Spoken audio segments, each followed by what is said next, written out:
The views and opinions of the hosts and guests are their own and do not necessarily reflect the position of the management and staff of Guardian Network. La la la la, la la la la la la la la, la la la la. Oh yeah, oh yeah, oh yeah, oh yeah, oh yeah. I represent Bahamian people. I from Nassau, Bahamas, big up in town, bro. Boy, I from Dayton, bro. Right between West and Augusta, where them two roads meet, they call it Wilkinson Street. Manners and respect was like a sign blank check. It seems the ones that come in after quick to disrespect. You see, this life in the ghetto never easy. So many hungry days break till it grieve me. But I doing the best I can, trying to turn my dollar to 100 grand.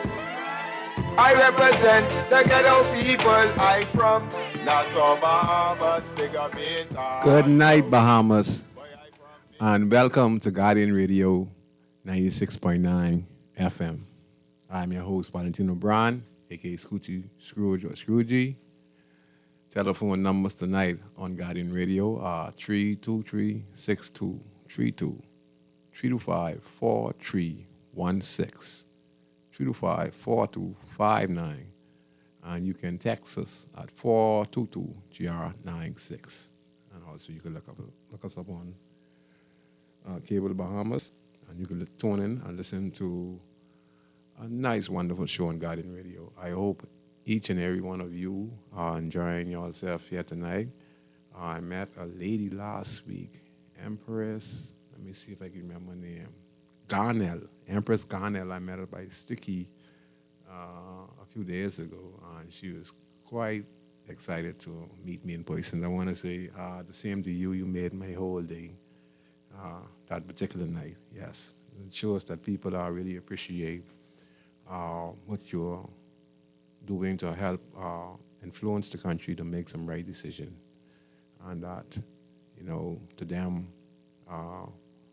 They feel like they're talking on the radio when I talk about the different topics and solutions and what can we do to make the country a better place for us to enjoy this wonderful paradise that is here in the Commonwealth of the Bahamas. Today's show, we're going to do a continuation of last week. I got a message from somebody concerning a very important matter. And sometimes it's good just to listen to see what persons have to say, because I've learned over the years to always have a dialogue and to always listen. I'm not particularly always right, but sometimes people can interpret what you're saying. But I just want to talk about some important matters so that we can see how gainful it is, some of the topics I talk about, and how it's beneficial as education and how we can move forward with some of the solutions that I brought forth. Because over my journey, living in the inner city community, I have had a host of experience with so many different walks of criminals and different walks of criminality. You know, for me, I just was a straight up guy who loved violence. I was not one to be involved in armed robbery, rape, or none of those sort. That was not me. But I knew many guys, that was their field. But they would normally, you know, hang around and we would have discussions, you know, because at the end of the day, you know, we were all the same age and, you know, we living in the community. And I'd always try and say, man, dying the right way to go, you know, dying what it's all about, you know, and et cetera. I do my best to try persuade them otherwise, to try point them even in the positive direction. You know, I'd tell you, say, man, you don't need to go do that. I would tell you, say, man, look, yeah, go grab some weed, go try sell some weed, or et cetera. You know, that's better than grand robbing somebody, go raping somebody, you know, and the police wouldn't be too hot for you, you know, if you keep yourself quiet. So things like that and suggestions I was given to guys on the streets when I was on the streets, because some things, as a person involved in criminality, I didn't like certain elements of the criminality world, okay? A prime example, when Jeffrey Dahmer committed those crimes based on the evidence that was presented by the U.S. District Attorney and the Attorney General of the United States of America. And they found overwhelming evidence and then they sentenced him to death. While he was getting ready to sentence to death, they had an ex-prisoner who was involved in an ex-murder. And when Joffrey Demmer and him were in the same cell, he killed Joffrey Demmer. Why? He probably didn't like how he was harming girls, So that's just how it is in the criminal elements. That's why you have to be very careful when you're out on the streets doing particular crimes. So some guys who you're rolling with don't like the stuff you're doing, and they would stand up for it, and many guys would. So I was that type when I was a part of that person. And sometimes I talk, but I don't have a chance to explain because either call or I get off track, and I never really have the chance to explain. But before I get to the topic, I just want to give out a community announcement. Mount Olive Baptist Church and the Rotary Club of West Nassau presents the 33rd Annual Senior Citizen Christmas Party, Saturday, the 10th of December, 2022, from 2 p.m. to 6 p.m. Meadows and Augusta Streets, Bainton. That's C.B. Moss and his team, and he also has the Rotary Club of West Nassau will be in attendance. Team, we are being molded by your love.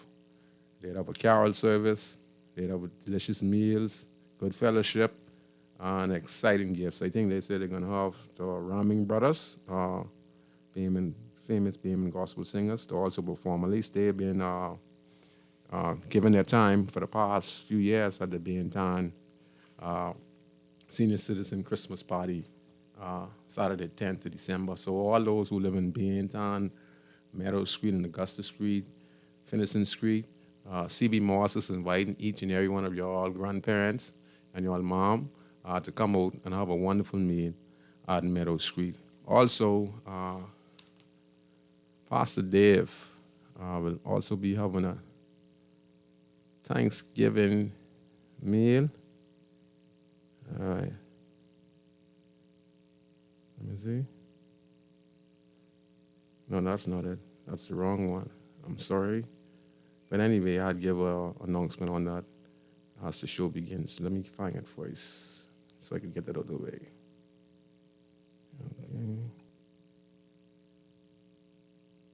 Okay, yes, this is now. Yes. Sorry about that. St. Paul's Baptist Church Men's Department, Men Encounter Team.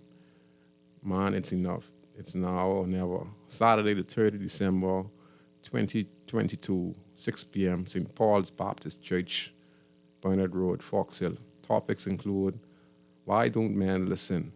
How to grow man ministry. Marital rape, for or against.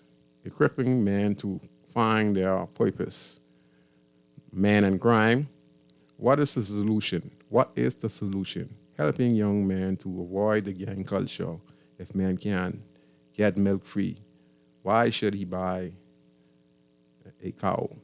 In attendance will be Pastor Donnie Major, Reverend Eugene Patton, Reverend Norman Bedford, Reverend Dr. Anthony Simpson, Reverend Glendale Miller, Reverend Harrison Thompson,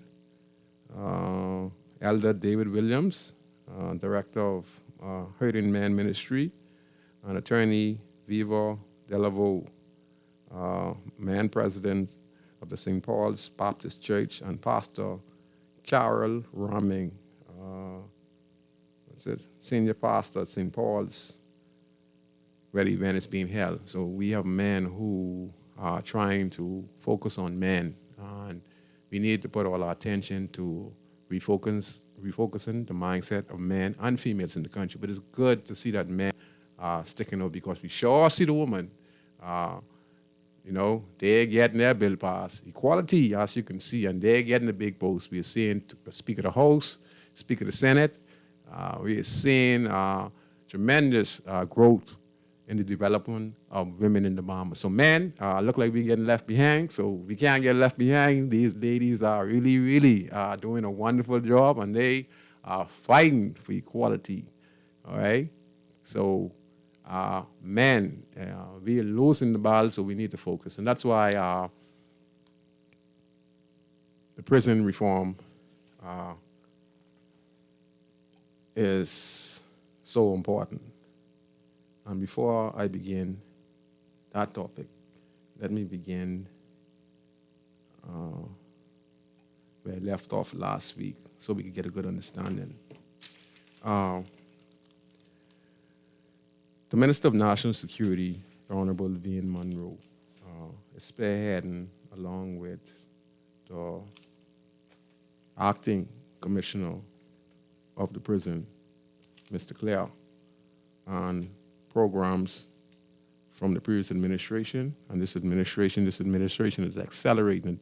We don't want to get in which government. We want to see which government execute on the behalf of the Bahamian people. We all know that other government left things in place and it's continuous. So some of the plans are from previous governments, but it does not make any difference because government is government. When you get pension, it says Commonwealth of the Bahamas. It does not say PLP or it does not say F&M, okay? So yes. Yeah, the minister stated that, let me see if I can find the note, that I was way off when I said 91 or 92%. It stated here that 98% of inmate release are back in the public, according to the Minister of National Security. So this is the reason why we should focus on rehabilitation. Over the last 40, 50 years, we used to call it Fox Hill prison. But it's supposed to be a rehabilitation institute, okay? But we have failed to make it a rehabilitation institute. It was just there for punishment. And many of us as citizens, we were against the inmates, you do the crime, you spend the time, which I totally agree of how everyone feel about that. I totally agree. At the same time, 98% will be released back in the public. So if they're not properly rehabilitated, we'd see repeated offenders. And it's not the fault of the person second stunt at being incarcerated.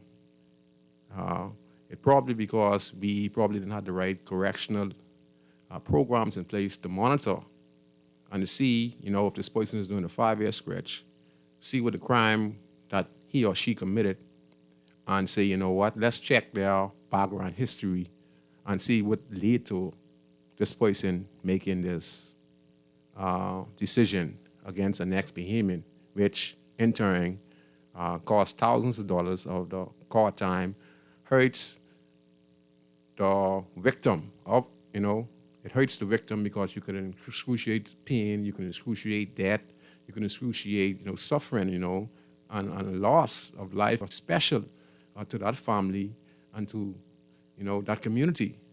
And the person commit that. So let's fast track and say, some of the notes I want to go back to, and then I'm going to get to the topic. To Neil Burrows with the RISE organization.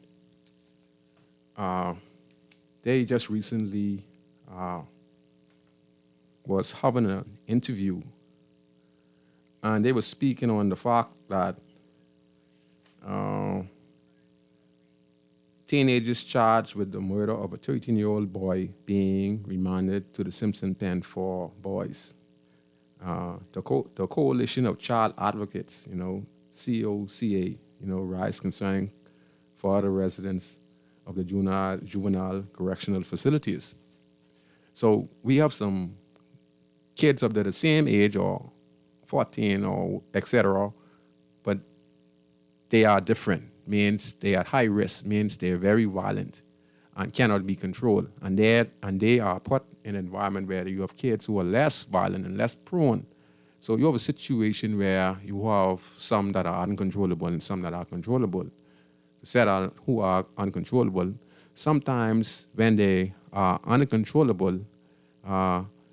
they are removed from the Simpson pen and put into the juvenile facility at Her Majesty's, which is now called the Bahamas Correctional Institute. Okay? And if you listen, the juvenile unit houses about 14 juvenile inmates at the facility.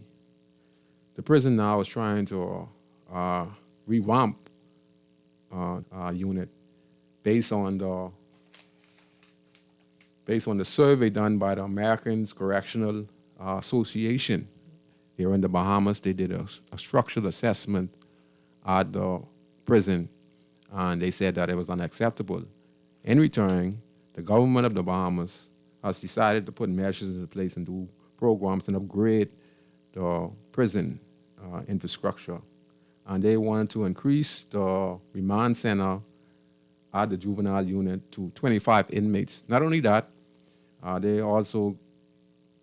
the prison corrections officers will be trained by the American Correctional Association team, and also be able to teach the juvenile offenders about rehabilitation and etc. So this is a step in the right direction, okay? And, okay. So I just saying that to say, we have 13-year-olds who are uncontrollable, who are put in the Simpson pen, but they're so uncontrollable that they are removed from the Simpson pen and put in juvenile facilities, okay? So we're gonna see what this caller's been on the line for a few minutes. So we're gonna take this one call, but I wanna really get back to my topic and finish off my conversation from last week. So go ahead, caller. You're on Inside in the City. Yes, good evening to all. Good evening to you. You know, we have a prison system, right? That needs a whole lot of repair. You know, just this week there was talk about putting air conditioning in the prison, right? Mm-hmm. But you know, you've been in prison. You know, I've been around that prison. You know, we have a thing called big jail, with no plumbing. You know, and big jail house a whole lot of prison. You know, people that go in there, they go in there, they go in there. Many of them go in there without jobs. You know, they leave society that can't. They're not afford the opportunity to get good paying jobs. Many of them don't have any trade. They go in prison. There's very few of them come out. There's very few opportunities for prisoners to come out there with trade. There's only few jobs in the prison workshop. Mm-hmm. As I continue to show, I'll use some what they're doing now to facilitate the needs of the inmates when you're finished. Good. So in other words, they need, drastic measures need to be taken. They are doing, like I said, go ahead. You know, and see, this is system we have in this. And that's not addressing the people who never go to prison that is having issues outside of that prison. That, you know what I'm saying? People that don't do the crime that have issues. You see, we have a system where we don't want to tax the rich. You see, to take care of the social responsibility of the government, we continue to tax the poor. You know, we need to go and study Franklin Delano Roosevelt, FDR, President FDR from the United States, the New Deal. But anyway, there's no way the government can do its public duty. Even public jobs. You know, that's necessary. That the public money, that jobs that you call for, that needs to be spent. You know, that employ these at-risk people, these poor people. You know, that's done by taxing rich people. You know, income tax alone. You know, we have people in the society who wants to make some of them 100 times or 30 times the amount of the lowest paying workers. Yeah, but I agree with you. But I want to really get back to this topic before I go on my face ejection of taxing the rich. I think see, the prison, you know, you're talking about the prison. The prison's got issues, and, you know, where's the money coming? That's a public issue. Mm-hmm. I agree. Where's the money coming from? We need that. That's what we need to address. I agree.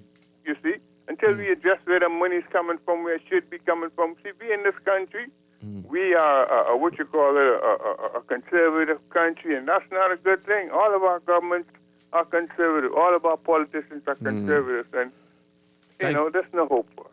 Yeah. You know, Well, there's anyway, no hope. thank you very Thank much. You made some great points. Okay. Yeah. And I understand where the caller is coming from, but we must understand it takes people who have a voice to really make a difference, besides politics. You were saying tax the rich, the politicians, the PLP and FNM, who are the government of the country, they're all black people. Who and black are white Bahamians, and all of them are Bahamians, right? So they get in power. So if they're not doing it, then you understand what I'm saying to you? So is a stalemate, because if we have the two political major parties, and if they're not coming taxing the rich, they come in, and they're not taxing rich. Maybe they are taxing the rich, it's just that we're not seeing it the way we want to see it. But we see the major investments coming in the country now, and maybe if we could get some of this investment to spend to the prison, like the caller is saying, because I'm seeing here, Mr. Clare, he's talking like $2 million for whole renovation to the prison. And he said that, and that's what the caller is referring to, even though they're doing these programs. And I think he was knocking a nail on the head, because I was getting to that, And I think we're talking about $2 million for a new maximum security that would house 4 inmates in the cell. Currently, right now, 8 inmates are cramped in running water, and their water problem, like the caller referred to. And yes, they're making an upgrade, but $2 million, think about it. We have major investments in the major family island, Freeport, into the billion. National Providence on the family islands, and $500 million, Exomus, billions, major investments. And yet still, we spend about how much a week on an inmate? I think it's $10,000 a month or something like that. I had the notes, but I left them home because I was in such a rush. And it's crazy, we need to say, we're serious. We get these prison officials. It's reported that last week I said 600 phones were confiscated at the prison. Listening to the report after I said the report. So y'all get some intelligence report last week, because as you can see, it was in the newspaper this week. They brought it down to about 400 or more. So you practically say it's around the same thing. They talk about the contraband. The acting commissioner, Mr. Clare, he didn't give an estimate. He didn't have an estimate. I think he had an estimate, but it was very, very a lot. So he didn't want to tell the general public that how many marijuana or cocaine was found in the prison. He didn't want to talk about that. So I could guess it was a large amount found in the prison, and et cetera. When we are talking about the prison, I think we should really say, what, $2 million for renovation. Yes, this is very important about the renovations. Not to explain it as the show goes on. But let's say, if the prison, according to Mr. Clare, who has been working at the prison over 20-something years or 30-something years, so he knows the prison. I talked to him personally. I asked him some questions at the Ministry of National Security, and he gave me some answers that I knew were happening in the prison, and he gave a frank answer back, and I knew he's telling the truth. So I know that he's an honest person. So I feel he's really concerned about the inmates at the prison, knowing that 98% are coming back in society. And we have to prepare them back for re-entry in society. Else, we're going to have a lot of more. So, we as a country need to say, as a government, we're going to say, hey, we need $2 million, right? Let's say, out of the revenues on business deals and investments that is being coming to the Bahamas in the last year, which the the PLP government is doing an extremely awesome job in the billions. Why not they'll say, what? They need $2 million to do the upgrades. Let's put the next $2 million there just to make sure that they have everything and to pay the inmates who are doing the job. Because according to what the acting commissioner of the prison is stating, he's saying that the prison officers and the prisoners are doing this, at the prison, and, now it's the time that they need the funds now, because they kind of use up the resources and they need the funds to carry in the next step. So if we have prisoners and officials, which if we're so concerned about the 98% of inmates coming out of prison, and some, like I said, come out with a mentality that they're not properly rehabilitated. In fact, they're going into the community that is not fit for them because there are no jobs in the community. We as people who are law-abiding citizens can't find work in the country right now, which the government is doing its best to try and find ways of bringing them employment with small business and et cetera. We're looking at an estimated of 6 million tourist times next year, closest, 4 point something this year, and then they say by next year about 6 million. We have not invested in maritime. There are about 800 different fields of maritime. We have not invested in the fishing industry in the country. We have not invested even in the tourism industry that are here in Nassau Province. So we have a serious problem unless we could add those things to the school curricular system and in the communities to the community centers and et cetera. In maritime and, like I said, small business, and then we could get kids in the maritime. And then with the tourism industry, I think the One Family, the Saxon, and all the Junkanoo groups are really doing the members of this service. And here's why I'm saying that.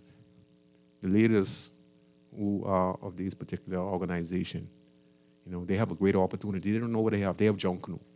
Tourists want to see Junkanoo. In these communities where these Junkanoo shacks are, you think in these communities should be unemployed? Let me give you a prime example, and then I'm going back to the topic. Mason Edition, for example, it's the Saxons' way.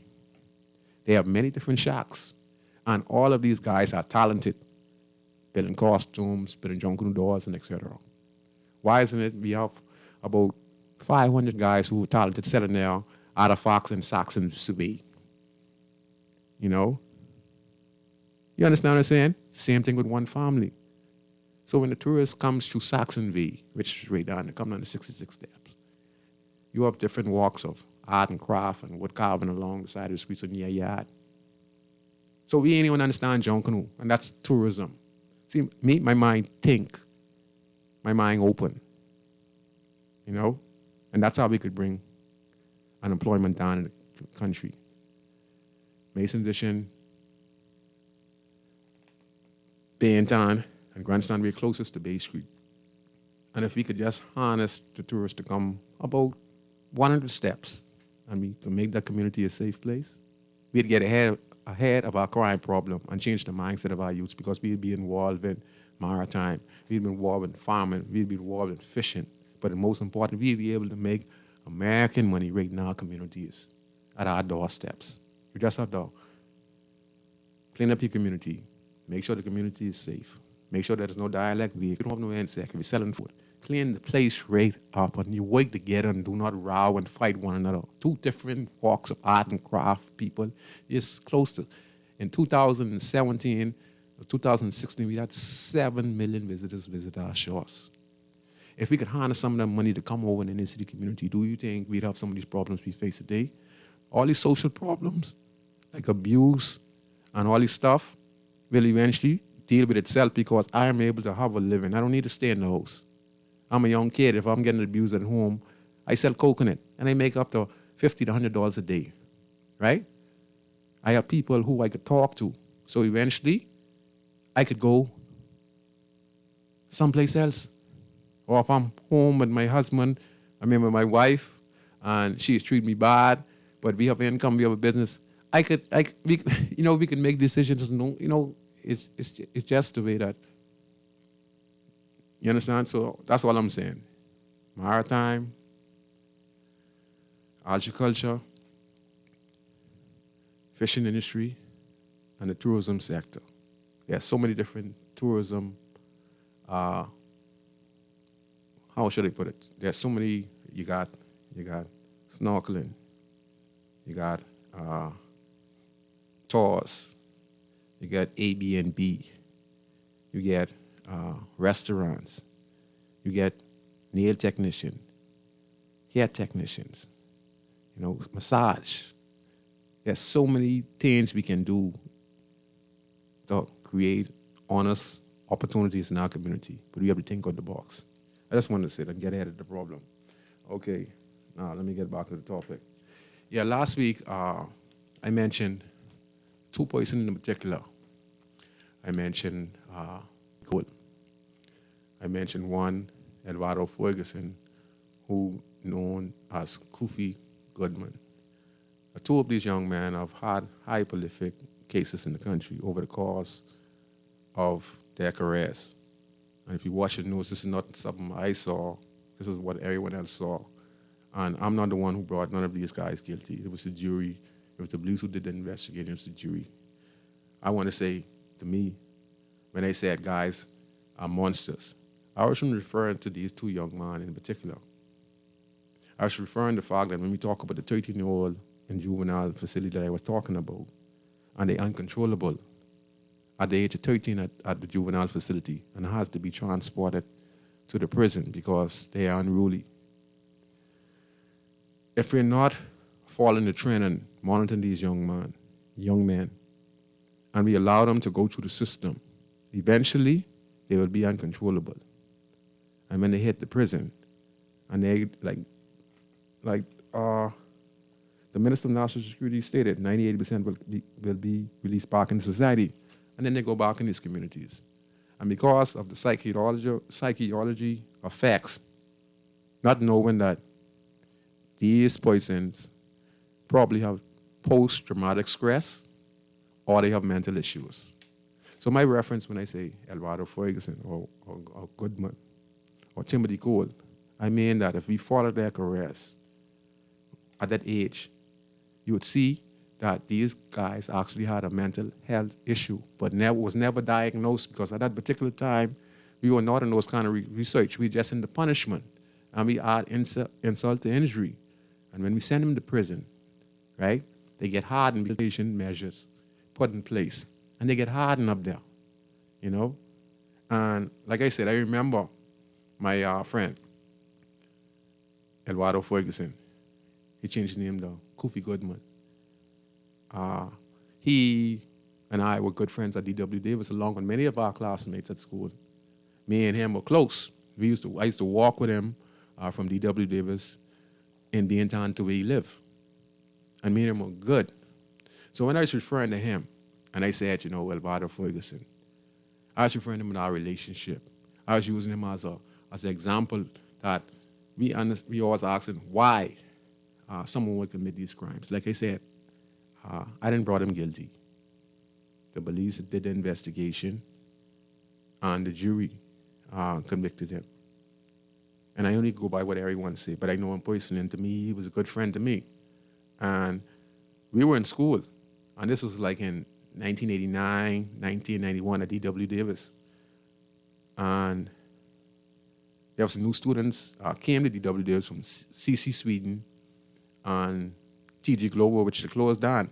And they just made Donald Lewis a senior high school, added the 10th and 11th and 12th grade. We just had a new complex. And we were in the 9th and 10th grade. And I think Eduardo came from CC. And we became good friends. And then, like, in a year or so, if I'm correct, I can remember him getting locked up on a particular matter. And then we listened further, he got about, I think I'm correct, he got about 2-3 years. Now, we all troubled young men now. We all similar. And we getting in that 14, 15, we now testosterols are running high and we don't have that proper guidance. Now, these things would lead to guys becoming monsters. And the programs that we're talking about is how we implement them to stop them from becoming a monster. That's why I talk about empowerment, about the business and Mason Edition, and Grandstand, and dealing with the maritime, and et cetera. If we have that going on at the age of 3, 4, 5, 6, because junking starts early. So ain't no excuse. And we have the customers, which we call them tourists, but they're customers, and they could come over there and they could buy from those kids on the side of the road. Just like the kids themselves can apps, the kids them could be doing Junkanoo stuff. The Junkanoo group just need to make art and craft and PTY are part of their curricular year round, and have these individuals with their talent selling these stuff. And when the tourists come through Mason Edition or in Grandstand, which I'm building my own plan the same way, but I'm just giving ideas because people who they can listen and think about it, and it makes sense. This makes sense. Listen, there's no one in the world can't say this can't work. There's not one person on this phone could call in here and tell me this can't work. Not one person can't tell me it makes sense, because it makes plenty sense. It makes plenty sense, more sense than you're gonna hear in your whole entire life when it comes to say how we could create employment in this country and get employment completely down, because the money would trickle down. The money would make in Grandstand and Baintown would start to trickle down. And some people might want to start it down in their community, but first of all, you gotta get proper training on money management, get training on how to act with customers and how to act with yourself, because you can't have two persons rowing in the front of tourists when they come over nothing, when that one tourist wouldn't make a difference. You have 700 coming to the Nassau, no problem. So why are you going to argue about who this and who that? You know, that's us. Until we could get that black crab syndrome out, then you'll be a part of the association. But if you was a person who niggly and like raw and petty, you don't need to be part of it unless you're going to change your mindset and understand that this is a team effort. And if you insult, then you make it bad for all us. And that's the bottom line. Yeah, so let me get back to my friend, Mr. Ferguson. And then, you know, because like I tell you, he was my friend. And he had money. You know, he had a big time brother. His brother died on the highway. I think it was Harry. I could also remember him. We used to walk them. I also remember his brother died. And he, you know, saddened by it. Because I tell you, he was a good friend of mine. And then, like, he went to prison. And when he went to prison, there was rumors saying that he got ganked and assaulted at the prison. And this news came to us because we were still in school. And then we were on the streets also. We're not just school kids. At our age, 13, 14, 15, we were seasoned. You know, we were living on the streets. We were out late, 10, 11, 12 o'clock. You know, most of us ain't had no mother or father who was dictating us. So we were more like taking care of ourselves in the 90s. Most of our parents were on drugs and etc. So, you know, and yeah. And then, you know, a few years later, I saw him on East Street, on Nassau Street, and he looked at me. And he said, "Schoolmate, you remember me?" Like I said, he was always my good friend, you know. And then I listened, you know, he was accused of the little guy named now, Little Marco Archer. And then he was questioned, and then after a while he was charged like everyone saw. And to me, you know, it was hard for me, but I understand the circumstances, you know, and he was convicted, and then he got appeal, and then he went and again, and now, you know, so I don't want to make it bad for him, you know, if he got caught or etc. So I'm just saying that in the sense. I just was saying, like, you know, how from 13 going to prison, how people change without the proper rehabilitation, and all we're doing, all we're doing is making people worse that when they come back out, they would harm more innocent people. Because they said, yeah, 98% will come back out. And they go back in these communities which, you know, ain't fit for them. So they go to the darkest spots and they control it until their time is done. And until then, they wreak havoc. So we need to have these programs in place with the juveniles and etc. And then let me talk on my friend Timothy Cole. I know Timothy Cole from Grandstand, where I'm from, Lewis Street, 8th Street, and Taylor Street.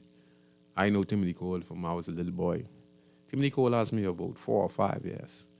And Timothy was always a mischievous young guy, you know. He always was roaming the streets, you know. He was always up and down, you know. He same little patch in his head. But he was always a good friend to me, you know. And he was very serious, you know. And he went to prison at Boys too. And like what they are facing now, like that was like 40 years ago or 35 years ago with the 14 juveniles, you know. And they say some, you know, house at the Simpson pen are uncontrollable. He was like that also.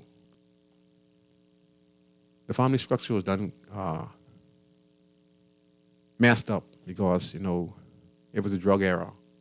And the police, their job was just to apprehend. And the court system was just to prosecute. But in there was nothing in there to say, let's find out what the problem is. Why is these guys coming back? Back and back and back. But there was no diagnostic. Just recently, I've had people talk about this, about mental health and post-traumatic stress disorder, which we're referring to as mental illness. Now we're making that a part of our curricular system now, knowing that a lot of persons has it, but it was never diagnosed. So many of these persons had these problems. Many of the persons on the streets now who are not even in the criminal world have mental health issues. And they need to have someone to talk to, have some guidance. So the system was never built up on that. And let me go back to Timothy Gould. And Timothy Gould was always a rebel. And when I was one of the leaders of the gang, and he would hang with us, he never would disrespect me or none of the guys. He would just hang there. And he was a down-to-earth person. He never bother with no one in the community. It was never like that. But outside the community, based on the charges, when I read the newspaper, and I say knowing him, like I say, I never see with my own eyes. I know how serious he is as an individual. When he on the street, you mess with him, that's it. You can forget about it. Either you kill him or he get killed from the police. It's all out war. That's just how it is. Okay? And, he just recently was convicted for Inspector Batch at the Royal Bahamas Police Force. And I'm saying condolences to Inspector Batch family because, I'm calling that name and it brings up memory. And I don't want to use no excuses for nobody who was harmed them because, on their side, you never know what Batch meant to them. His daughter was there. His family is there. He's a part of a maternity. So I have to be respectful to both parties. But to both parties, if I'm using the name on both sides, I'm using it, for example, for us to follow so that we could see our inefficiencies and correct. They're making some corrections now based on the prison for overall and parole, the maximum security, the new juvenile facility to deal with the uncontrollable 13-year-olds, 14-year-olds who would be sent to prison. They're making sure that the American Correctional Association will be training the prison officers and et cetera. And in turn training the inmates on how to be reintegrated back in society. Yeah, and Timothy Cole, he's listening right now. And Elvado. And like I said, when I went to prison, I never spent a long time in prison. People listen to me. I was very smart. And like I said, I was only a violent person. So I picked my fights. I would never go at no one randomly. If you come at me, I go at you, and I could care less, all right? I don't go rob nobody. I stay in my own corner. I don't rape nobody. I don't steal from nobody. Just how it was around the country. And everyone would try to come in this space and take advantage of you, just that I was rough and tough because everyone else was rough and tough. So what else you want to do? You play soft, that was it. Okay, so you had to stand up for your rights, okay? I was going to Donald Lewis. That was Rebellion Raiders. I was living in Grandstand. Either I become a Raiders or I don't go to school. I decided to go to school. That's how I get involved with gang. So I say, guys stopping me from going to school to get my education. And I continue going to Donald Lewis till 11th grade. Till I get transferred after I go on the big fight in 11th grade. And then Mr. Andrews and Mr. Rowe transferred me from Donald Lewis to C.R. Walker. And I graduated in 1992 at C.R. Walker. Yeah, and Timothy Cole, like I said, I was very smart. I spent about 3 weeks. When I first reached the prison, a message was sent to me from Timothy Cole. And he said, big bro. Brother, because, everyone respect me because I was one of the leaders. And he was in prison. And he was shot and brought up because he's from the area. And he was a boss. And he said, you know what? I can make sure you're straight, man. Say, listen to that prison officer. Go where he tell you to go and go with him. And he was able to put me in a safe environment. Not that I was scared, people. It's just that, I had a lot of enemies. A lot.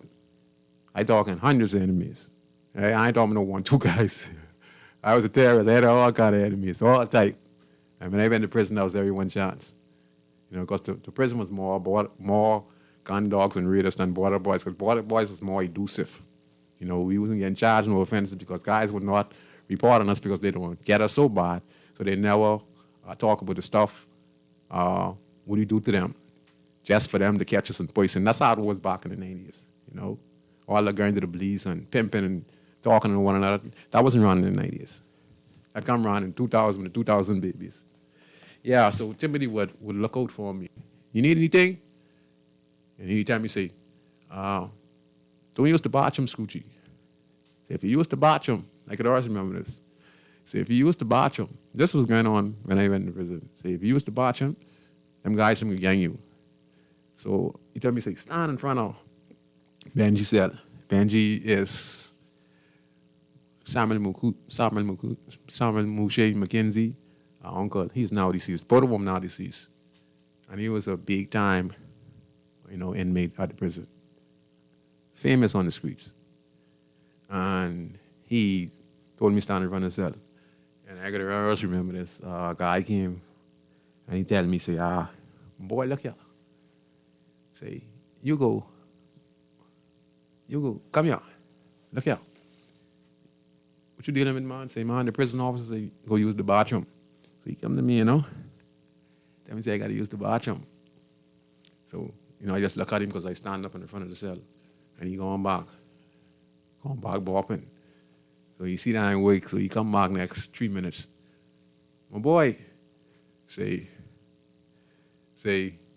you hear what they say? Say, man, the prison officer say, go use the bathroom. So Timothy Cole already tell me what's going to happen, because I didn't see all the guys over there get each other. I tell you, rebellions, gun dogs, jail full. Everyone would give me. And I grabbed the guy when he come the second time, and I choke him out in front of the prison office. I tell you, excuse me for saying this, I had a choking. I choked him until foam started going anymore. Yeah, so the prison officers, them, jump on me. And they say, oh boy, who you is, man? You just reaching here? And all these niggas. Then I get to always remember this. My enemy was in prison.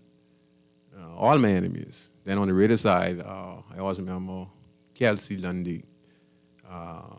His name is actually Scrooge. Like I say, he's the original Scrooge. And like I say, I call him his name because all this is reference to a good dialogue. And he was the leader of the Raiders at that time. Him and Franz Pascal, who about a month prior fired 14 shots at me and shoot my friend, my cousin, and my friend, chicken in his back. And Franz was in prison for that shooting. Kelsey, a.k.a. Scrooge, he has a wonderful restaurant on East Street. Him and his wife, Melissa. You could pass any time and have a wonderful time. Nice food, nice atmosphere. You can go and chill at Ross Corner. It's a wonderful, wonderful location. Nice guy. So after I choke with the guy, they see I mean business. So when the prison officer loose me, whole cool gun dogs and rebellions try to crowd me. So I tell them, say, y'all know how I go. I say, y'all get me in here. But they say, once I get out here, y'all know what time it is. And they know I mean business, just as well as they mean business too. But they know me personally as a person mean business. I was never easy. Anyone can tell you that who listen to me and know me, no, I was never easy. I wasn't afraid of nobody. I don't care who he is. I was never afraid. Just like you had guys who was never afraid, but I was never afraid. I don't care who he is. So Kelsey Lundy, Scrooge, he was in prison for shooting James Charles Chucky, who was one of the leaders of the Border Boys also. And he came when he saw me in the prison yard because he was plotting too, but then he know me as arch rival. So he jumped up and he said, no, not on my watch. He said, none of y'all playing with Scoochie. He said, if anyone played with Scoochie, you got to deal with me. And then Franz come. And Franz stand up with him. And then that was coincidence because they run the prison. And then the whole crew gone from surrounding me to being with me and Kelsey and Franz. And I want to say to those guys, I appreciate that. You guys looked out for me, even though you was my enemy. And then he also told me to come in the cell. And when I went in Kelsey and Franz cell, we were able to work with one another and so work the charges out against one another. I was released a few days later. And from then, me and Kelsey are the best of friends. Me and Franz are the best of friends. I don't see them. I see them on a regular. He passed and always hailed me. But we were the best of friends after that. So we were enemies, shooting one another, etc. And we just became good friends. Up to this day, Kelsey is still my good friend today. Him and Franz, even though Franz crooked. Yeah. So I just wanted to say that, the prison at its current state was not built for rehabilitation. Again, I talk with my friend Samuel Mushi McKenzie. He and I grew up together. At the same age, at 13, 14, me and him was dying together. See, I'm telling you, I already knew what the problem was with these gentlemen. Because being a part of it, I had my own health issues and my post-traumatic stress. Because based on all the gunfire I've been in, the stabbings and the shooting incidents, I've been in over 20, 25 different shooting incidents with 25 different individuals. And it could be more. Stabs, count. Fights in the hundreds I've been in. I get more scars on me. I'm only living today because God wanted me to be here to talk to the nation. That's the only reason I'm here today, to talk about my experiences and solutions to the country's problem. I'm on board a lot of advisory committees over the years. I've been with 2018, the advisory committee for local government. I'm on the advisory committee now with the Ministry of National Security under the tutelage of the Minister Wayne Monroe, David Allen, Kiva Battle, and etc. I'm also working on the Prerogative Board of Mercy with former Commissioner of Police Paul Farquharson on possession of small marijuana application forms.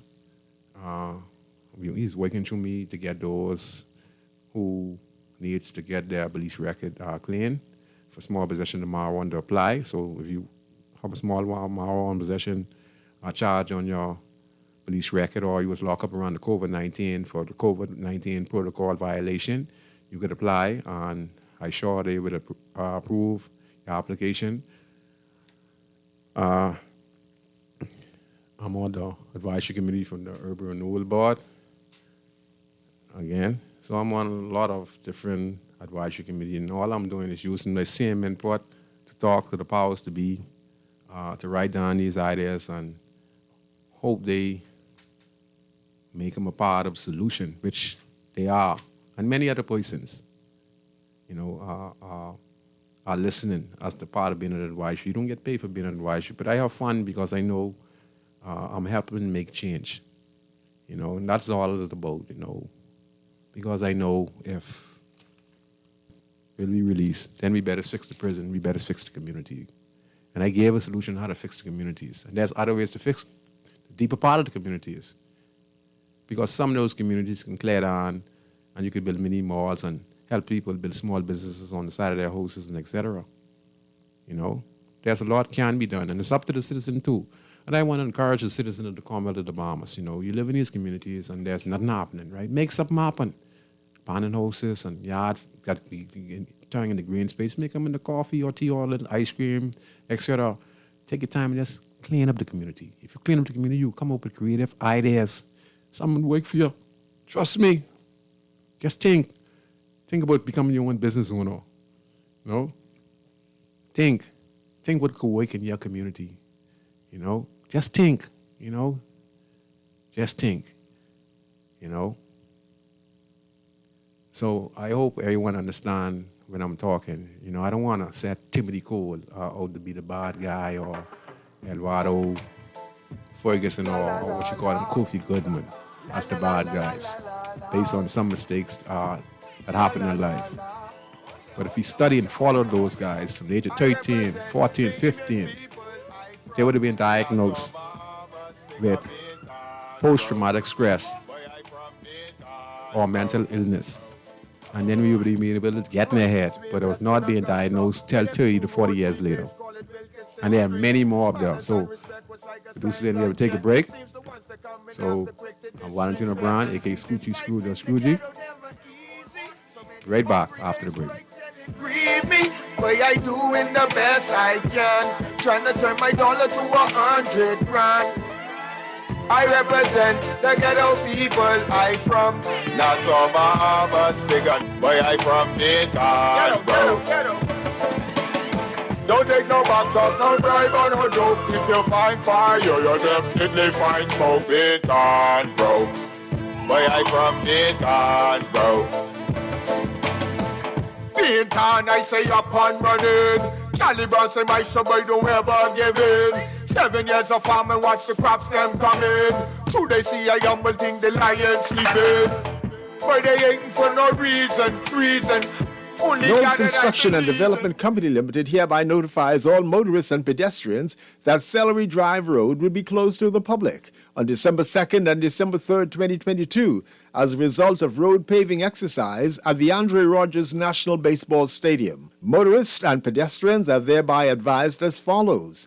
Proceed nearby area with caution and observe all diversion signs. Comply with instructions from authorities on site to facilitate the flow of traffic in an orderly manner. Be aware of construction works and equipment operating near the area. For any further information, please contact Knowles Construction Office at 603-3150 or 558-2696. Love the show? Want to give your support? Become a sponsor today. Call 302-2300 for our rates and packages. That's 302-2300. Become a sponsor on Guardian Radio 96.9 FM. Fresh news, smart talk, all day.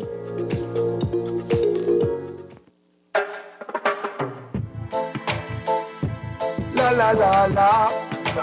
La la la la la la la la. La la la la. Oh yeah, oh yeah, oh yeah, oh yeah, oh yeah. I represent Bahamian people. I from Nassau, Bahamas, big up Dayton, bro. Good night, I'm back on Guided. I know everyone is sitting home and really having a wonderful time because I tell the stories and I tell the truth, all right? And that's all I'm here for, so people could get understanding. And in fact, we're getting some understanding on based on the programs that are being implemented under this current administration. And we're talking about a new maximum security, a new juvenile unit, second chance. They're also going to have BTVI incorporated in the prison. They're going to turn a certain section of the prison into the BTVI. They're saying currently they only could did currently train 10 persons, according to acting Commodore, acting commissioner of the prison, Mr. Clare. He's saying now they want to reroute it. They're going to make it bigger, where they're going to be training 300. He said the 10 is just a waste of time. We need to do more. It's too little bit. So now he's saying they're looking to make some space to make 300, to be able to train 300 inmates. Now that's making progress. Okay, when I come back, I'm going to talk with Samuel Mushin McKenzie, and then I'm going to end the show. Go ahead, caller. You're on Inside Inner City. Go ahead, caller. You have time on your radio? Hello. Hey, good night. Hey, Scrooge. Hey, what's up? Big brother. Baby brother. Yes, bro. I older than you, bro. Okay. How much people you really think listening to you? A lot of people listening to me. It don't matter. I don't believe so. See, the thing is, you don't know. You trying to say that. But hold on, this Friday night, right? No, listen. Okay. See, some programs reach out. when these stuff, what I'm talking about, reading the newspaper, that's to the people listening because that's my input, what I'm giving to the prison officials and the government. So they're listening. Okay. Now you understand where I'm coming from? I come with you. Okay, go ahead. No. You know, I like row. No, like, that's all right. I like row with people who like row. No, I'm not around. No, you know what I'm talking about. You know this is just a joke, right? No, my Sparky, all is good. Well, what I'm saying is this Friday night, right? Yeah. You know, we live in the capital of the Bahamas, right? Yes, sir. Friday night is what night? Well, it's supposed to be Friday party night, but it ain't a party night in these days. It ain't been party night for number 2.5 years right now. You know Friday night is party night. If you have some money, ain't no one out there getting no money right now. The government just trying to get things started. People trying to get their business started. Things are just starting to pick up. People that borrow money and all the bartenders the money. Yeah, a lot of people. Let me carry it over till Monday. Yeah, a lot of people learn a lot of sense. You know how we go. Yeah, a lot of people learn a lot of sense. You know, a lot of people ain't squandering themselves no more. We listen to people, they But budget. I'm saying, you say you like talk truth. Yeah. Man, you know, ain't nobody want to stay home on a Friday night and ain't no party going on. But I really admire your courage and what you're doing and everything like that. But out there, first rules, let me tell you, I ain't even scared to go out. It's like, I agree. I know when I gotta walk the streets at night, 2, 3 o'clock in the morning down Phillipson Street, living on Madeira Street. Mm-hmm. Walk from Madeira Street down to my little gal at Phillipson Street, and then walk back 2 o'clock in the morning. Now, I scared to jump in the car and go out after 5. Yes. Because you might just... Now you heard what you said? That's why people don't come out now. So you thought when people going partying, that's the same way what you say right now is what everyone else saying right now. That's the word right I hear on the word every day what I hear. Yeah, That's the talk on the road right there what you just said just now. But we talking truth talk, right? Yeah, say they scared to go because they could remember when it was back in the day they could walk and go to the party, but when you go to the party you get shoot up, you go anywhere to have a good time. Yeah, so people say they rather stay home and chill in the back of the yard and smoke some drink or have on the side of the yard. The people don't even want to have parties no more. I remember when you could walk from Madeira Street down to the banana boat by Caterpillar in Oakfield, 1, 2, 3 o'clock in the morning. Yeah.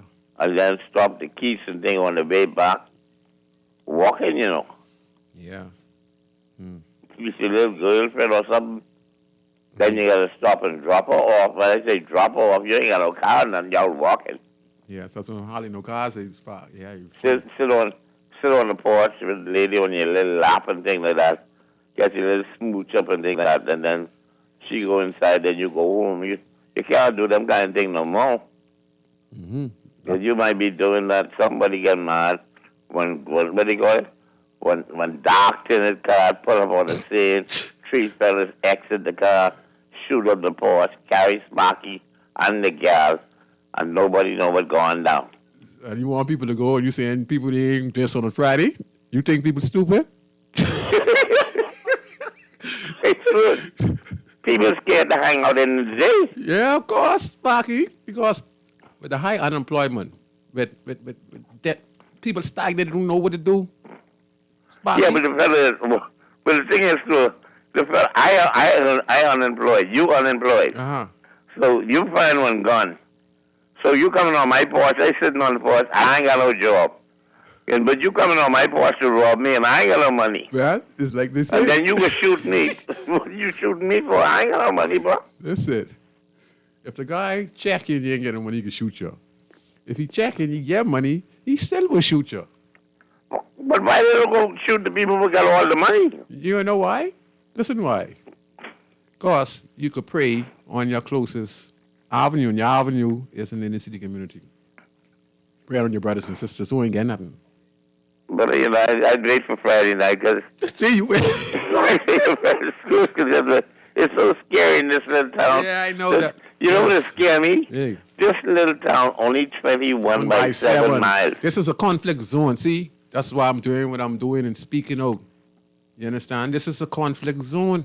The Bahamas is a conflict zone 21 by 7. Not against the tourists, not against our 4 million, not against our 5 million, not against our 6 million or 7 million guests. It's a conflict zone for the Bahamians. But before I go, I want you to think on this. Go ahead, Sparky. How could a foreign entity open up 37 shanty towns? Well, 37 shanty towns. In a 37. little island 21 by 7. Okay, I got And nobody for years could do nothing about it. I got answer when you go. So what I'm saying is, Stuart, I don't hate nobody. I don't have nothing against nobody. But how could you come in my country and do that over and repeatedly, and nobody in my country can stop it? Okay. Hello? Yes, I get you. I can comment right now. Okay. All right. Okay, first of all, Sparky, let me just tell you something. I'm going to say this again. There's an injunction in Abaco and around the Commodore Bahamas where the government cannot demolish no house. Also, for those to not build. So it's a standstill. But we have seen an increase in the last 3-4 months of extended construction, defying the injunction. That means the powers to be are saying to the government, the hell with y'all. Well, we saw Lincoln Bain the other day, and he went out there to fight for the Beam and Crown Line.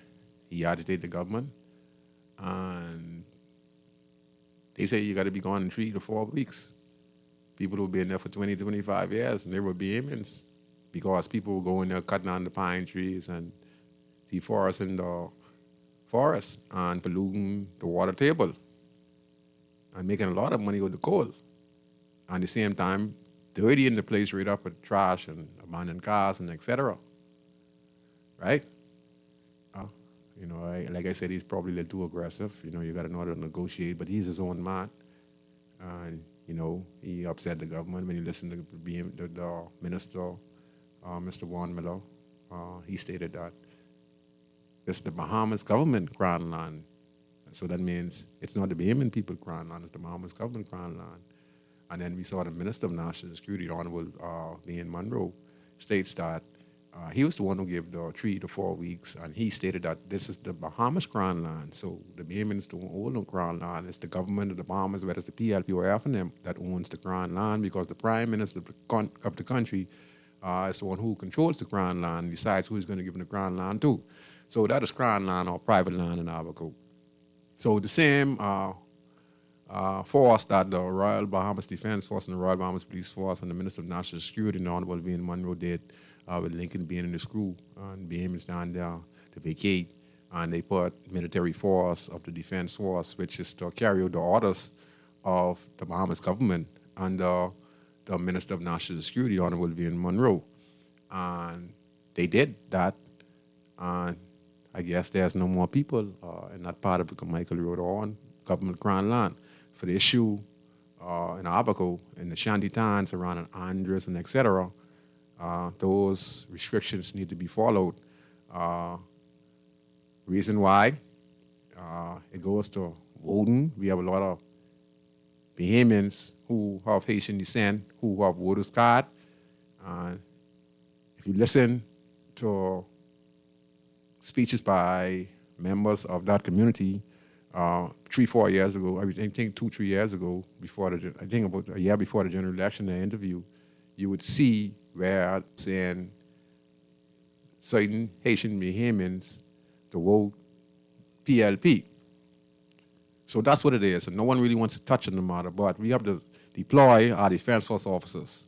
Instead of just waiting in Coral Harbor, why let's make deployment? Recruit, what Sir Lyndon said, about that program.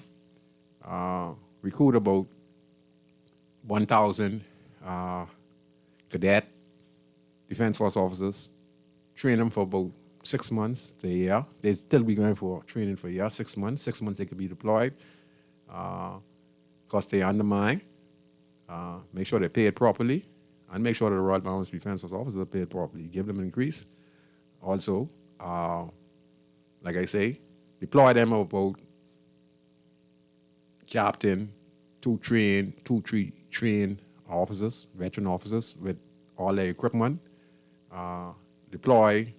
I think we should deploy at least in Abaco, that stays deployed in Abaco. I'd say anywhere between 150 to 200 defense force officers, along with 50 police officers, along with senior officers, and along with, I'd say, like I said, 4 or 5 senior defense force officers. And their job is just patrol Abaco where complaints are being made, where construction is being made. We have a magistrate. Doesn't need to be flown in. Stays there permanently. We do the same thing to Andres with our shanty dance, and we have a constant presence in those communities. The main defense force officers and immigration officers, along with immigration officers, to be deployed. Immigration officers also should have guns, and it should be a routine check on these shanty towns. Continuous. Defense officers are trained. You know, they're different from police. They're trained in survival skills and living in the country. Well, until we could build small complexes in Andres to accommodate officers there, we build dorms in Abaco and Ragged Island, and we have officers deployed instead of them staying in Coral Harbor Base, and we put one of those ships, those $200 million ships, in position to stay there. It saves fuel. We have the manpower. We get a judge there to deal with the illegal immigrants the minute they get catch. If they don't have paperwork, we ship them right back. You know. Okay, we're gonna take this last call and then I'll talk with my friend Moshe. Go ahead, caller. You're on Inside In the City. Hello. Hello. Go ahead. Hey, Scoochie, what's up, man? Everything good? That's exactly my thought, exactly what you were just saying, but I would use more military terms in that each of those major family islands, what the government to do, instead of taking all kind of money, talking about $60 million for stadium and Yes. also $30 million, they need to put small barracks Yes. on each major Family island. You see, that can house defense force, Police. immigration, police, customs if they need it, Yes. all of that. Yes. All barracks. Yes. And what you call it a tour of duty. The same thing that they do in the United States of America. When I was in the Air Force, all of the places that we had bases, they send you there. They send you to Cat Island, send you to Abaco for a year or two, or Eleuthera for a year. You call it a tour of duty. That way the officers are well-rounded in one area. You can do the same thing for the hospital. You understand? Send them on a tour of duty, a 5-year or 10-year tour of duty around the family island. So when something happens, they're already there. Yes. You ain't got to hear every day when an accident or something go down. We got to fly the police officers down there. Yes. Fly them this way, Yes. fly them that way. Yes. They done there. Yes. You understand? And the same thing I was saying today on another show in terms of those dialysis machines.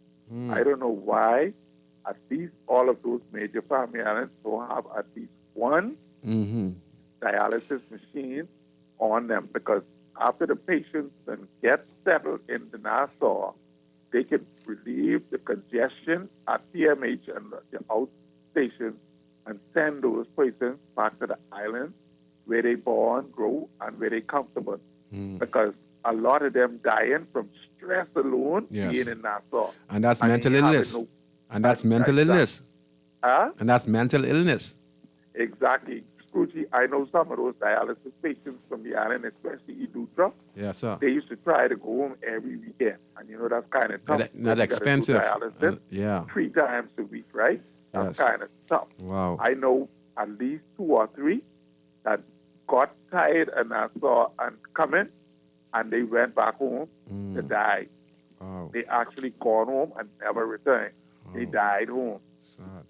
You know, and we need to do better in this country when it comes to covering this country. Yes, sir. Because you have some family island nurses that did their course in Nassau, Yes, and sir. even them would like to return home to their island where they from So to they take do. care of their Yes. people. Okay. You understand?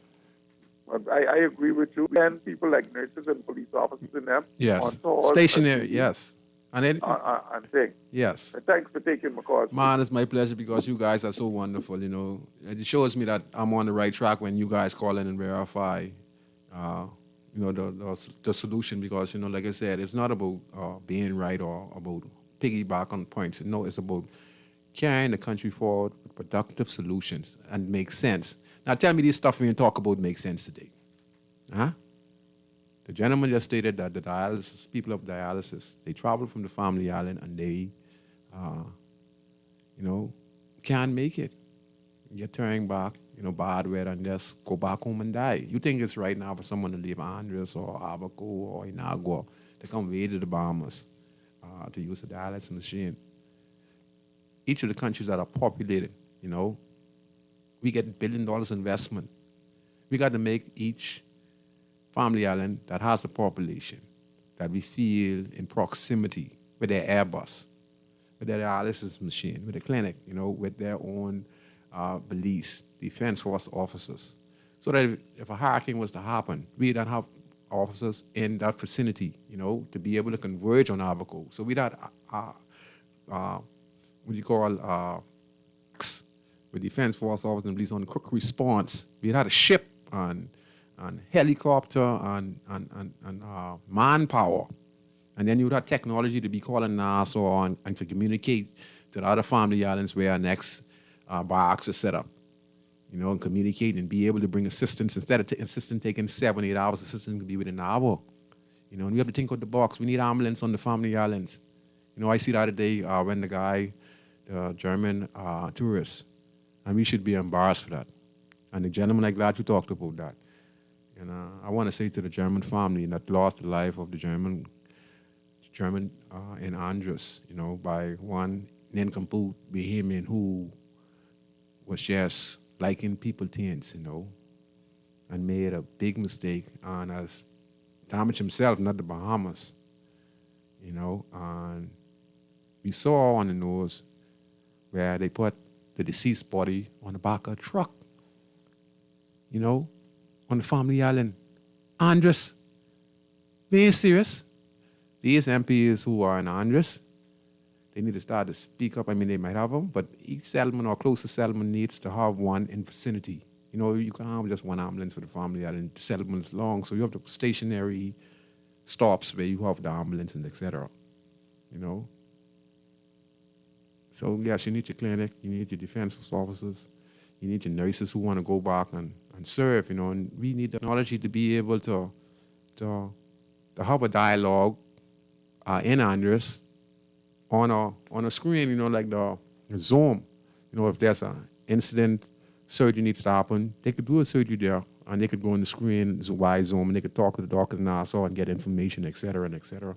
And then if they need transfer, we could have an Airbus. So we need to invest in the family islands, you know, especially where there's a large population. I'm going to take this last caller. Go ahead, caller. You got to make it real quick, please. You only get about a minute, please. Go ahead, caller. Hello? Go ahead, caller. Stuart, really sorry to call you back. This Sparky. Hey, make it real quick. Think about this. From you was growing up, I was growing up. Every leader in this country told us that they was our servants, right? Yes, sir. Kindlin, Ingram, Christie, Minnis, Brave. They said they are our servant. Whenever they get sick, where do they go? If it's a rush thing, they rush them to Lightfoot Key Hospital. Yes, sir. Or they rush them to Doctors Hospital. Yes, sir. Or they rush them off to some hospital in the United States in a hurry. Yes, sir. You and I get sick. Where do they rush us? We rush us. Can we afford? Can you? I got to go to Princess Market also automatically. Do you have any money to go to the Doctors Hospital? No, sir. We all know that. I used to go to Doctors Hospital when I had insurance. Yeah. Because I just showed the insurance card. That was paid for. Yes. If I go there now that I retired now, don't have insurance, the bank asks me about $800, right? Just to register. Yes. There. Just to register to get into doctors. Yes. And that's I why. ain't got it. I got to go to the PMH. Yes, sir. When I go to PMH, then I got to sit outside on one bench. All right, Sparky. Hello? Yes, sir, you're right. For hours, and probably if you get put in emergency, you'll be looking at the light up in the roof for about 2 days because they have no bed in the hospital. Thank you very much. Yeah, yes, that's what has happened. You go to emergency and then they don't have no bed, so they put you inside this. We saw it, we heard it on the news. We saw the rain when the hospital was leaking. We saw our grandmothers, not my grandmother, but our grandmothers. Fathers and the bombers. Everyone grandmother is my grandmother. Because if I go in the hospital and I see a grandmother and she needs help and she don't have a family member, I would go and help her. That's just me. If I see a grandmother or older person anywhere in the streets walking and I'm there, I always help. I have respect for my elders, I have respect for my elders. And yes, we need to upgrade the hospital. Also, the government is building a new hospital and etc. And like I said, the MPs of these family islands, they need to get together, and the resident community need to carry a petition to the respected MP and ask them for an ambulance, ask them for a dialysis machine. See, when you don't like one another, we be our biggest enemy. You don't like me, I don't like you. That's why we can't get nowhere. You trying to tell me 10 or 20 people who probably come up with a great idea, say, let's go to the MP. We need an ambulance. We need a dialysis machine. Let's make our recommendation to the MP for this community and let them speak on our behalf and let them take it to Parliament and ask for these things. Ask and it shall be forgiven, but people, you have to get together. Get rid of this black crowd syndrome, but you don't like this one, you don't like that one, and I ain't gonna talk to them and I ain't gonna work with them. That's why no one getting nowhere. You don't have to like me to work with me. Understand that this is a goal. And if we use this goal, we could become a better place. Okay? I get a message here saying, good night, Mr. Brown. Can you repeat the thing? Currently, producer know my number, so let's talk. You can't change the facts and tell the mind and heart is changed to God's way. Jesus, joy, you're just seeking money. Know that. Yeah, he's trying to say if you don't change your heart, you're just seeking money. Yeah.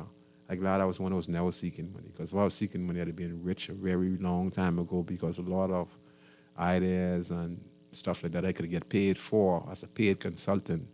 I turned down, I think I was supposed to be a millionaire, and I turned down thousands and thousands of dollars because I wanted to be neutral, to be able to speak on behalf of the Bahamian people for the things that are invisible, but I bring to light and speak with authority and truth and justice. And the only thing I want is to see the betterment of this country. Okay? I want to see the betterment. I want to see the better for the prisoners to come back out in prison. I want to see the community thriving, I don't want to see people be crying over their loved ones. I want to see the rate get dropped to 50 prisoners in prison. I want to see the murder count get down to about 20 or to 10 if we could.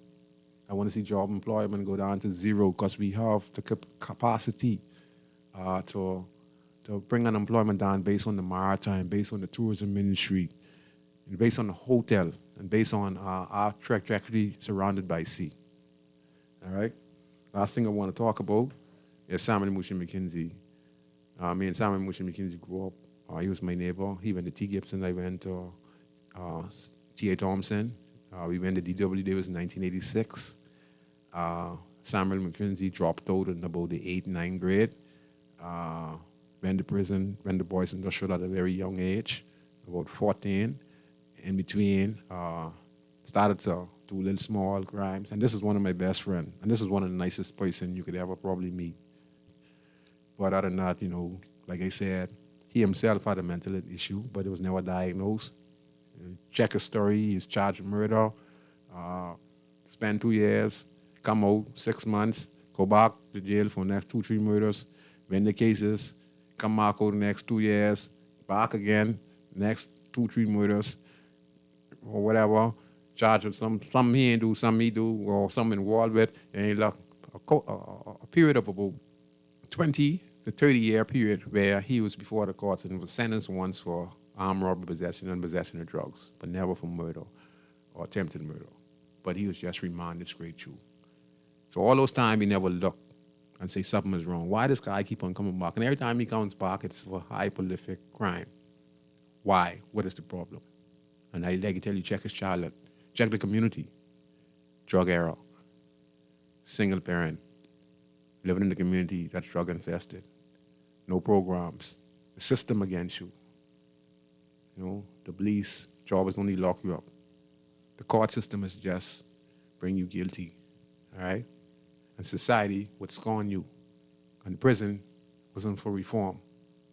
So now we're trying to reform now. We're going to take this last call. Come in. We can take this last call. Caller, you got to make it real quick. They left? Oh, they left. Yeah. So that's what I'm talking about. So I mean no ill will against my friend Eduardo Ferguson, Kofi Goodman, or my friend Timothy Cole. I just was using them as an example because there's so many patterns to follow. If we follow the pattern, you notice we have many young men who come to the prison getting killed. You know why? Because they are high risk. They're the same young said who from 13 gets into juvenile detention, then you evolve and become white. You understand? So there's a revolving door, and they come back on the streets, and the streets don't have nothing to offer for them.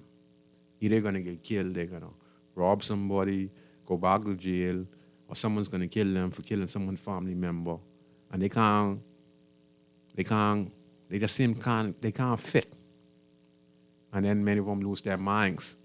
You know, he knows to be a top gangster, go to prison, come back out, and then no one respects you no more. You just lose, like you wasn't nothing. So you lose your mind because you have no purpose.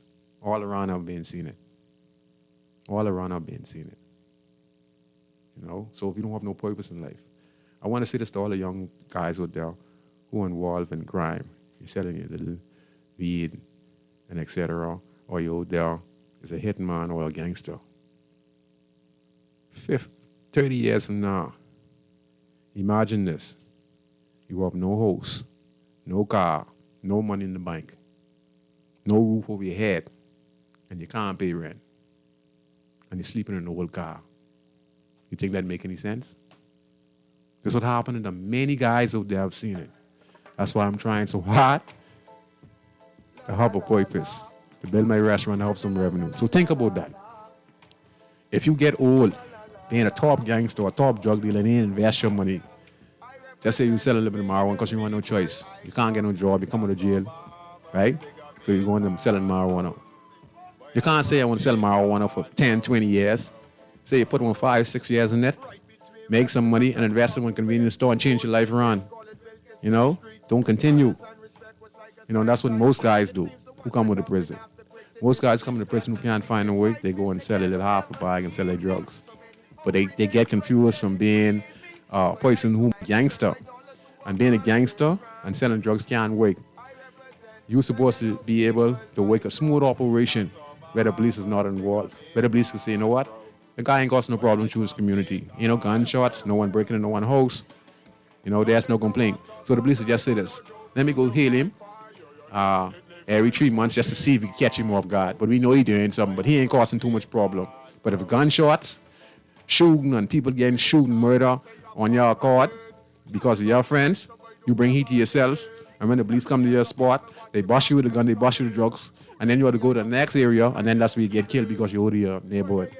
You understand? So I'm going to explain what most guys do when they come out of prison and can't find no work. And they go in these communities. And some of them are monsters. And I explain to you what I mean by monsters. From 13, they're uncontrollable. They go to first offending. First offending can't deal with them. They graduate and go to big jail. Then you see them before the court for serious crimes. And if they're not uncontrollable in the boys' industrial or prison, how do you think they're going to be in the system? They get hardened. And that's how Moshe get hardened. That's how I get hardened. But I was able to get myself out because I wanted better for myself. Okay? I wanted better for myself. I know I had better than me. I didn't want to get old and don't have a roof over my head, don't have no money over the bank, and I can't do nothing for my children. I only have one. But I saying, you know, to be a man or a woman can't do nothing for his children. They walking around the road and you was their daddy and they coming to you looking for assistance. You can't give them a dime. But you was this big time drug dealer or you was this big time killer. You was a piece of crap. That's what you was. So that's what wide the opportunity is. Young Guardian Radio 96.9. I'm your host, Valentino Brown, aka Scoochie Scrooge or Scroogey. And I hope you enjoy. And see you next week on Guardian Radio 96.9 FM. I represent Bahamian people. I from Nassau, Bahamas, big up in town, bros.